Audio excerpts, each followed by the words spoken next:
Lamɛnbaaw an ka foli bɛ ka lase aw bɛɛ lajɛlen ma. A bɛna baro min lamɛn ni a hakilina ɲuman ani a senkɔrɔma tintini o bɔra mɔgɔ min yɔrɔ o ye Bara Boko min ye. Ale ye pièce détachée feerela ye Bamako daba naani na. Ka kumakan ninnu k'o lase aw ma. Abubakar Kamara numéro 1. Bi an bɛna ka na jɛ ka baro kɛ ɲɔgɔn fɛ. Baro min ni a bɛ tali kɛ an ka jamana kuntigi fɔlɔ n'o ye Ala ma hinɛna Baba Modibo Keyita ye ko a ka yafa an ma. An bɛna ka na baro kɛ ale kan bi.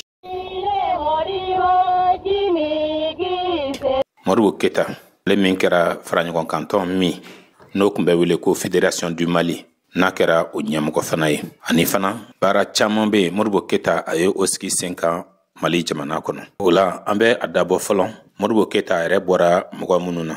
An bɛ an da don o la ka o ɲɛfɔ. Ka da kan a bɛ fɔ bamanankan na ko da walo o ye n tɛgɛnɛ ye. Ni Modibo kɛra mɔgɔba ye, ni a kɛra faso o kunna woloden ye, n'a kɛra mɔgɔ jijalen ye, ni a kɛra fɛnɛ k'a fɔ ko Modibo Keyita a tora ka hɔrɔnya kan kan, a kɛra silamɛ dafalen fana ye, siga tɛ a la k'a min sin fɛ o salo bomo si fɛ. Modibo Keyita bɔra mɔgɔ minnu ni mɔgɔ minnu na. Baro in kɔnɔ an bɛna an da se o ma. Ni an da sera o ma, min ye Modibo Keyita yɛrɛ a bangena san min na ka na se a ka kalannadenw ma, fɛn mun ni fɛn minnu kɛra o kɔnɔ an bɛ o ɲɛfɔ. Kalan kɛlen kɔ fo kana a se a ye baara daminɛ, an bɛna an da don o la ka na se a ka jamana kuntigiyaw olu ma, fo kana a ɲɛsin fɛnɛ a ka sarakow olu ma ka taa sɔrɔ a bɛ jamana kuntigiya la. N'an ye olu ɲɛfɔ, an da bɛna don Modibo Keyita a ka baarakɛlenw na jamana kɔnɔ. Baarakɛlenw olu fana na o kuma bolofaraw la, an da bɛna ka na se fɛn min ma. A ye baara minnu sigi sen kan duguma kalanko nasira fɛ, an na dɔ fɔ o kun kan. N'o bɔra ye cɛmancɛ kalansoko nasira fɛ, an na dɔ fɔ o kun kan. Min ye sanayɛlɛ kalansoko fana o nasira ye, an na dɔ fɔ o fana kun kan. O kɔfɛ fana Modibo Keyita ani a taamaɲɔgɔnw u ye baara minnu sigi sen kan sirabako nasira fɛ k'an ka faso dugubaw ani dugumisɛnw k'olu sɔgɔ ɲɔgɔn na. An bɛna ka na an da don olu bɛɛ lajɛlen na. Min dun ye fana Modibo Keyita a ka baarakɛlenw fana ye nantigiko nasira fɛ, da bɛna ka na se ninnu bɛɛ lajɛlen ma. Lɔnni ko nasira fɛ an ka jamana kɔnɔ n'an ko ma ko culture, an da bɛna ka na don o la. Ni an y'an da don o la, Modibo Keyita a ye fɛn mun ni fɛn minnu sabati kɛnɛ kan, danbeko nasira fɛ, dinako o nasira fɛ, an na an da don o la fana ka ɲɛfɔli kɛ ka ɲɛsin o bɛɛ lajɛlen ma. O kɔfɛ fana Modibo Keyita an tanya cogo min na, an bɛna an da don o la ka o ɲɛfɔ. Min dun ye seereyaw fana ye, seereya minnu ni olu nana kana sɔrɔ Modibo Keyita a taamaɲɔgɔnw olu la, a ka dukɔnɔmɔgɔ dɔw la, ani a dɔnbaga sɛbɛw olu la. An bɛna ka na nin bɛɛ lajɛlen de ɲɛfɔ ni Ala jɛn'a ma. N bɛ ka kuma cɛba min kan, kabini ale ntanyana don min na fo kana se bi ma, an ma mɔgɔ sɔrɔ k'a fɔ ko min sera ko ka a ladege a ɲɛ ma zan ko ka kun a la. O la sisan an b'an da don Modibo Keyita ale bɔra mɔgɔ minnu ni mɔgɔ minnu na, an bɛ o ɲɛfɔ aw ɲɛna. Modibo Keyita a bɔra mɔgɔ min na, a benbakɛ kunda, o kun ye kɛlɛmasa ye, mɔgɔ lakodɔnnenba don an ka jamana tariku o kɔnɔna na, ni u bɛ a mɔkɛ in wele ko Gire Lamuru, ni o ye Amɔrɔ Male Keyita ye. Amɔrɔ Male Keyita u b'a wele fɛnɛ ko Gire Lamuru. O ye Modibo Keyita fa, o fɛnɛ ta fa o kɔrɔkɛ de ye. Gire o ye dugu de ye. Amɔrɔ Male ale bɔra mɔgɔ minnu na, o bɔra Sanbabugu kase de la, n'aw b'a wele fɛnɛ ko Baka. O min kofɔlen filɛ o ye, o de bɛ bɔ Sanbabugu. N bɛ ka min ɲɛfɔ aw ɲɛna nin ye tariku ye min jɛlen don siga fan si t'a la, tiɲɛ de don. Wa tariku don fɛnɛ tariku min ni a lakodɔnnen don. Lamuru ani Masira olu ye Sanbabugu kase bɔnaw de ye, olu bɔra Sanbabugu kase de la. Masira ale ye balimakɛ kelen pe de ye min bɛ Amɔrɔ Male la, o Amɔrɔ Male min n'a bɛ wele ko Gire Lamuru. O la siɲɛ dɔ kɛra la, Sheikh Amadu An o taara a ɲini o fɛ, k'a ɲini Lamuru ani a balimakɛ fɛ ko a kana ka u dɛmɛ kɛlɛ la, kɛlɛ min ni o tun bɛna kɛ walato. O kuma fɔlen kɔ Lamuru ye, tile 4 tɛmɛnen kɔ a ye sɔnna, ani a dɔgɔkɛ ni o ye Masira ye. o masira o ye Modibo Keita fa o fana ta fa de ka fara balimakɛ fila wɛrɛ kan u mɔgɔ 4 taara kɛlɛ in na k'a kɛ. Sokɛ dɔ tun bɛ Lamuru bolo. O sokɛw o mankan tun mana bɔ tuma jugu hakili tun bɛ ɲami jasiranba tun bɛ don u la. Wa bɛɛ tun b'a dɔn k'a fɔ ko o sokɛw ko ye Lamuru de ta ye. Lamuru ani a ka sokɛ bɛɛ kɔni b'a faamuya olu yelen dɔrɔn o kɔni o ye mɔnɛbɔli de ye. O la Lamuru a n'a balima ninnu ale ye se sɔrɔ Alatɔn kɛlɛ in na. Sheikh Amadu sɔrɔla o la ka a ɲininka. Sheikh Amadu yɛrɛ tun ye a fɔ ko a bɛna Lamuru ni a balimakɛ ninnu sara ni sanu de. Lamuru ani a balimakɛ masira. Nga Lamuru ma sɔn o ma. Lamuru y'a fɔ k'a fɔ ne tɛ sanuko la. Nga n mako bɛ min na i bolo o de ye duwawu ye. I ka duwawu kɛ. Walasa an ka se ka mɔgɔ sɔrɔ mɔgɔ min ni o tɔgɔ ni o bɛna bonya n'a tɔgɔ n'a na kɔbaw ani babaw tigɛ. Masira a ye den min sɔrɔ nin cogo la o de kɛra Daba Keita ye. Daba Keita ale taara Farajaw olu ka kalanso la ka kalan kɛ. A ka kalan bannen kɔfɛ a kɛra foroba sɛbɛnnikɛla ye Kuluba. Farajaw olu ka mara ɲɛmɔgɔ o kɛrɛfɛ Kuluba. A tun bɛ fɔ wagati de la ko komi expéditionnaire ni o ye foroba sɛbɛnni kɛbaga ye ka a lase yɔrɔw la. Daba Keita ale fana nana kana bange. Ale nana kana denkɛ dɔ sɔrɔ. O de nana kɛ Modibo Keita ye. O cogo de la a bɛ fɔ ko Modibo Keita Mali jamana kuntigi fɔlɔ ko o de don. Jamana kuntigi min ni a ye Mali ka yɛrɛma hɔrɔnya ɲini k'a d'a ma. Ale ye Lamuru de mɔdenkɛ ye. O Lamuru o ye Masira Keita kɔrɔkɛ de ye. Masira Keita n'an bɛ segin a kan tuguni o ye Modibo Keita fa de ye n'o y'a mɔkɛ ye. Nin ye tariku de ye min dɔnnen don. A bɛ se ka sɛgɛsɛgɛ ka tila ka sɛmɛntiya fan bɛɛ fɛ. Hali sini jeliw bɛ ji da nin ko sanan kan. Wa dɔnkili yɛrɛ dɔ bɛ yen min dalen bɛ nin koɲa in na. N'a u dɔnkili n'o b'a fɔ ko i jɔyɔrɔ yira. Ka d'a kan tuma min na ni binganikɛlaw nana ka na firi Lamuru a burannakaw ka misiw kan k'u cɛ ka taa n'u ye. U taara ni dugukɔnɔna misiw bɛɛ ye ani Lamuru burannakaw ka misiw ka taa n'a bɛɛ ye. O la u nana ka na kɔ dɔ tigɛ kɔ min ni a bɛ wele ko Kirikilanbe. Lamuru tuma min na ni kibaruya dara a tulo kan ko binganikɛlaw nana ko kana dugu misiw cɛ a n'a burannakaw ka misiw k'a bɛɛ cɛ ka taa n'a ye. Lamuru sɔrɔla o la k'a ka sokɛ ta. A sɔrɔla o la ka taa binganikɛla ninnu ka taa u kunbɛn k'u dala bɛrɛnbɛrɛn. Ni zon minnu filɛ nin ye ni binganikɛla minnu filɛ nin ye. A taara ka taa dugu misi ninnu bɛɛ lajɛlen bɔsi binganikɛlaw la ani a burannakaw ta o dugu ta o a y'a bɛɛ de minɛ u la. A ma dan u yɛrɛ ka du walima a burannakaw ka misiw dɔrɔn ma dɛ. Dugu misi bɛɛ a y'a bɛɛ lajɛlen minɛ cɛnnikɛla ninnu bolo. Tuma min na ni a wasalen bɛ ka na ni dugu misi ninnu bɛɛ lajɛlen ye gɔngɔn wulilen don. Lamuru yɛrɛ b'a ka sokɛ kan ka na. Tuma min na ni jeliw y'o ye yɔrɔ jan fɛ. Jeliw de sɔrɔla o la ka dɔnkili da ko Amɔrɔ Male i jɔyɔrɔ yira, Amɔrɔ Male i jɔyɔrɔ yira. Jeliw ye ni dɔnkili in de da. Wa a lakodɔnnen don hali bi fana. O Masira min filɛ o ye o den o de ye Daba Keita ye. Daba Keita o den ye Modibo ye. Wa Daba nin ye den 11 de sɔrɔ n'o ye Modibo Keita fa ye. Wa Modibo Keita ye den 4nan ye. Den minnu ni Modibo Keita fa ye o sɔrɔ an bɛna o dannatigɛ aw ye. Den fɔlɔfɔlɔ o tɔgɔ ye ko Hawa Keita. Den filanan o tɔgɔ ye ko Male Keita. Den sabanan o tɔgɔ ye ko Masire Keita. Den 4nan n y'a fɔ aw na cogo min na o ye Modibo Keita ye. Den 5nan o ye Kase Keita ye. Den 6nan o ye Isa Keita ye. Den 7nan o ye Musa Keita ye n'u b'a wele ko Tati. Den 8nan o ye Ibrahima Keita ye. Den 9nan o ye Wande Keita ye. Den 10nan o ye Kunbati Keita ye. Den 11nan o ye Nabintu Keita ye. Kunnafoni minnu ni an ye o sɔrɔ Modibo Keita a bɔra maa mun ni maa minnu na mɔgɔba minnu na o damadamaw kun ye nin ye. N y'a fɔ aw na cogo min na Modibo Keita ko k'a fɔ de ko mɔgɔ bɛ sɔrɔ min b'a bɛɛ fɔ an ma da o la. I bɛ kuma de ka kɛɲɛ n'i ka dɔnta hakan ye ka kɛɲɛ ni i kunnafoni cogo hakan ye. Fan wɛrɛw fɛ aw bɛ se k'a ye fana k'a fɔ Modibo Keita bɔra mɔgɔba minnu na olu sigiyɔrɔ o kun ye Manden ye. Kɛrɛnkɛrɛnnenya na Manden dugu min bɛ yen n'u b'a wele ko Narena. Modibo a ka mɔgɔbaw n'o ye an yɛrɛ ka mɔgɔbaw ye olu bɔra yen ka sababu kɛ ɲɛnamaya a lahalaya dɔw ye ka sɔrɔ o la ka taa Maraka jamana kan. U taara sigi dugu min na o kɛra Gire de ye.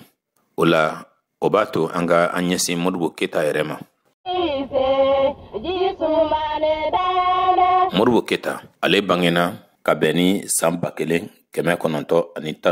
o wasiwara kalo ni o ye san kalo 6nan tile 4nan don ye. Bangeni in kɛra Bamako kura. Bamako kura o ye Bamako o kin dɔ ye. A don kama Bamako ale kun ye Sudan français o faaba de ye. Modibo Keita a fa o tɔgɔ ye ko Daba Keita, a ba o tɔgɔ ye ko Hatuma Kamara, fɔcogo wɛrɛ la dɔw b'a wele fana ko Fatumata. Modibo Keita a bangena du kɔnɔna na, du mun ni o ye maninka du ye, wa a kun bɛ sira min fana kan dinɛko nasira fɛ o kun ye silamɛya de. A ka silamɛya kun tɛ tɔgɔ dɔrɔn ye, nka a kɛwalew kun bɛ a la, a jogow kun bɛ a la. An bɛna a ka silamɛya o bɛ sɛmɛntiya ni fɛn minnu ye. Ni kuma in taara ɲɛfɛ an da bɛna se o bolofara ma ka walawalani kɛ aw ye o la, walasa faamuyali jɛlen ye min ye o ka sɔrɔ. O la Modibo Keita kuma min na ni a si o nana kana se kalanadon ye. A taara farajɛw olu ka kalanso de la ka kalan kɛ yen ka daminɛ san 1925 kana bila san 1931. O ye duguma kalanso ye, duguma kalanso min ni o kun bɛ faaba kɔnɔna na Bamako yan, n'an ko ma ko école primaire de Bamako. O nana kɛ ka daminɛ san 1925 kana bila san 1931. O san kelen na n'o ye san 1931 ye, a nana kana don kalanso wɛrɛ fɛnɛ na ni o ye cɛmancɛ kalanso ye min bɛ wele ko école primaire supérieure. N'o tɔgɔ dalen kun don farajɛ dɔ la, Terrasson de Fougère. An bɛ don min na i n'a fɔ bi o kalanso bɛ wele ko lycée Askia Mohamed. Modibo Keita a nana kana kalan kɛ yen ka bɛn ni san 1931. O tɛmɛnen kɔ san damadama, san 1934 a taara ɲɛfɛ ni a ka kalanw ye. Kalan min ni o bɛ ta ni ka o ɲɛsin lɔgɔli karamɔgɔya o baara degeli ma, ni an ko ma ko école normale d'instituteur. A nana kana taa kalanso la o sira fɛ, kalanso min ni o tɔgɔ dalen don William Ponty la, min filɛ ni ye Gori, Dakar, Senegal jamana kan. Hali bi k'u to Senegal jamana kan ye, Modibo Keita ani farafina tilebiyan fanfɛ bolo o jamana kalanden minnu kun bɛ don dɔ la u taara k'a fɔ k'u nata u ɲɛnajɛ kɔgɔji o dalala la ka jigi ji la, k'u to ji la tulonkɛ la min ye Benin o jamana kɔnɔden dɔ ye ni ale tɔgɔ ye ko Emile Darlin Zinzou, ni ale yɛrɛ labanna ka kɛ ɲɛmɔgɔ ye Beninkaw olu fɛ yen. Ale nana i fili ji la yɔrɔ min ni o kun ka dun, o yɔrɔ min kofɔlen fila wisa kabini a kɔni bugubugu mana ka jigi ji la, a ma se ka a yɛrɛ labɔ, a tununen tora ji jukɔrɔ. Modibo Keita a y'o ye yɔrɔ min na, o yɔrɔ bɛɛ lajɛlen na a ye i fili ka i nɔn ka taa. Emile Darlin Zinzou ale jiginna ji jukɔrɔ yɔrɔ min na, Modibo Keita yɛrɛ jiginna o yɔrɔ kelen na k'i tunu ji jukɔrɔ ka taa Emile Darlin Zinzou ka a minɛ ka bɔ ni a ye kana bila fɔ Gelekanan na. Emile Darlin Zinzou a ye wagati jan kɛ ka taa sɔrɔ a ma se k'a yɛrɛ sɔrɔ, nka tuma min na sa ni a y'a yɛrɛ sɔrɔ n'a hakiliw bɛɛ lajɛlen nana a ma, a ye walimadɔn belebele ta k'o lase Modibo Keita ma. Kama sɔrɔ a don kama Modibo Keita a ye ale ni kisi, a ye a ka dukɔnɔmɔgɔw ɲɛ bɔ sira la. Modibo Keita a ye mankutu ɲumanw caman sɔrɔ, a ye tɔgɔ barikamaw sɔrɔ, a ye kunnawolo sɔrɔ, k'a sababu kɛ cɛsiri min kun bɛ a la, a bɛ sɛbɛ kɛ cogo min na, a bɛ baara kɛ cogo min na. O kalansow kɔnɔna na ka taa se hakana fo a ka kalanfaw olu nana kana sɛbɛnni dɔ kɛ a ka ɲɔgɔndan sɛbɛn kan k'a jira k'a fɔ ko nin ye kalanden sɛbɛn ye min cɛsirilen don baara fɛ. Ko nga ko o dɔrɔn tɛ dɛ, ko a jatelen don ka kɛ mɔgɔ ye mɔgɔ min ni a bɛ jama la su, n'a bɛ jama la ɲaga, wa ni Faransi lango fana don. O kɔrɔ ye Faransi o mɔgɔw, Faransi faamaw ka tagabolo ye fɛn fɛn ye o man di a ye, a bɛ o tagabolo bɛɛ lajɛlen kɛlɛ. Ko janto ka kan ka kɛ Modibo Keita la ka a kɔlɔsi. U ye nin de sɛbɛn a ka ɲɔgɔndan sɛbɛn kan. Tuma min na ni a kun bɛ Gori, Senegal jamana kan ye kalan na, a ka kalan bɛ kuncɛ kuma min na, a ɲɔgɔn ma ye kalanden ninnu olu si la.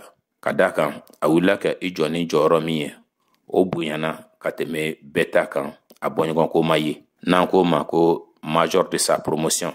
Ni o nana kana kɛ ka bɛn ni san 1936 ye. O la ɲɔgɔndan min ni o nana kana kɛ ni Modibo Keita ɲɔgɔn ma ye kalandenw na, o kun tɛ Sudan français dɔrɔn ye dɛ. Farafina tilebiyan fanfɛ bolo jamana fɛn fɛn n'olu ka kalandenw taara Gori ka taa kalan kɛ yen, mɔgɔ 97 la Modibo Keita ale de ye jɔyɔrɔ gale ta.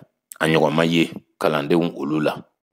tuma min na n'o kɛra sa farajaw yɛrɛ de ye ni mangutun jugu in k'a fɔ ko laɲagalikɛla don ko mɔgɔw ka kan k'u janto a la ko ka d'a kan ko a tɛ farajɛw olu yɛrɛ de ka tagabolo fɛ u nana ka na o seereya k'o kɛ Modibo Keyita kan ani o seereya fɛnɛ o nana ye Modibo Keyita yɛrɛ ka sɛbɛnw na ka bɛn ni san 1936 o kirifɔ kalo n'o ye san kalo 7 tile 9 don ye o san 1936 kelen na Modibo Keyita ale nana ka na kɛ kalanfa ye a y'a ka kalanfaya baaraw daminɛ togodaw olu de kɔnɔna na n'o ye burusi kɔnɔnaw ye o kɔfɛ a sɔrɔla o la ka na Bamako k'a ka kalanfaya baaraw ka taa n'a ye a ye Sikaso kɛ kalanfaya la ka Tɔnbɔkutu n'o y'an ka jamana kɔgɔdugu yan fanfɛ bolo ye k'o fɛnɛ kɛ kalanfaya la o kalanfaya baara hukumu kɔnɔ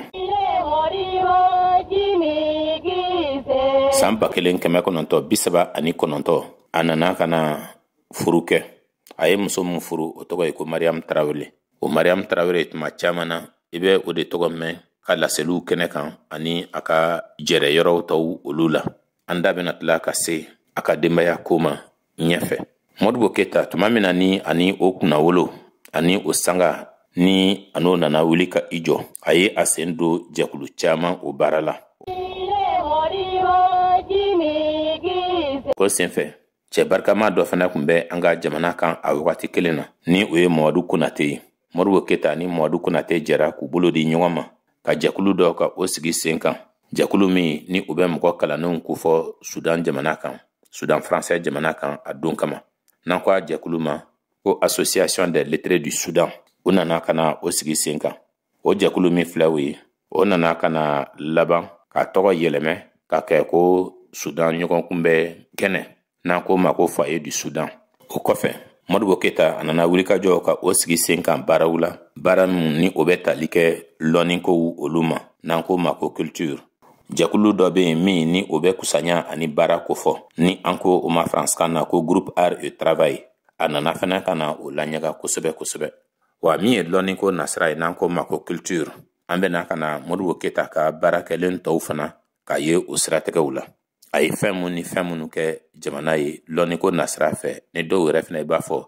ko seko ni dɔnni nasira fɛ san 1937 la ani Haute-Volta min bɛ wele bi ko Burkina Faso ani o jamana kɔnɔden dɔ min tɔgɔ ye ko Wɛnzɛn Kulubali ani o nana jɛ k'u bolo di ɲɔgɔn ma ka lafasalitɔn dɔ ka o sigi sen kan lafasalitɔn min ni a bɛ kalanfaw kofɔ farafinna tilebiyan fanfɛ bolo fɛ o tilebiyan fanfɛ bolo min bɛ Faransi ka mara kɔnɔ o lafasalitɔn ni an ko ma dɛn walawalalen na Faransikan na ko syndicat des enseignants d'Afrique occidentale française o nana ka na o lafasalitɔn n'o ye hakɛ ɲinitɔn ye o nana ka na o sigi sen kan o kɔfɛ Modibo Keyita a nana ka na kɛ tɔnden ye kulu belebele dɔ o kɔnɔna na min bɛ Sudankaw kofɔ n'an ko o kulu ma ko bloc soudanais ni o nana ka na ladan ka o sigi sen kan Mamadu Konate ale fɛ ala ma hinɛ la san 1943 la Modibo Keyita ale ni Jean-Marie Kɔnɛ u nana jɛ fana k'u bolo di ɲɔgɔn ma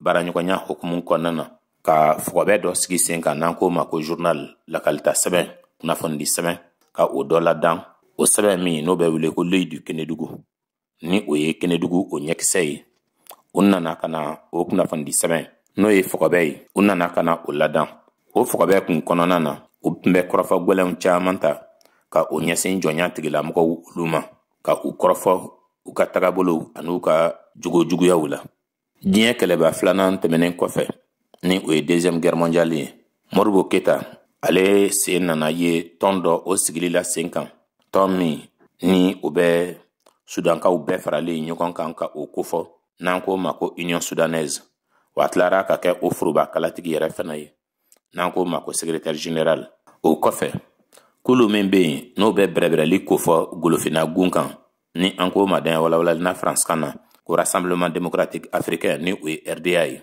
Modibo Keyita nana ka na kɛ o tɔnden ye ka don o tɔn kɔnɔna na ka bɛn ni san 1946 o san ye kabini Modibo Keyita ye donni kɛ RDA kɔnɔna na ka kɛ a tɔnden barikama ye jɔnya tigilamɔgɔw olu sɔrɔla o la ka Modibo Keyita k'a jate minɛ k'a ye k'a dɔn k'a fɔ ko nin kɔni ye olu kɔyirabaga ye kɔyirabaga min ni a ka farin ni a ka jugu u ma kosɛbɛ n'an ko ma faransikan na ko dangereux opposant o de senfɛ wagati nana kana kala u kun ye Modibo Keyita minɛ ni ka a datugu wagati dama dama o kɔnɔna na san 1946 o san na.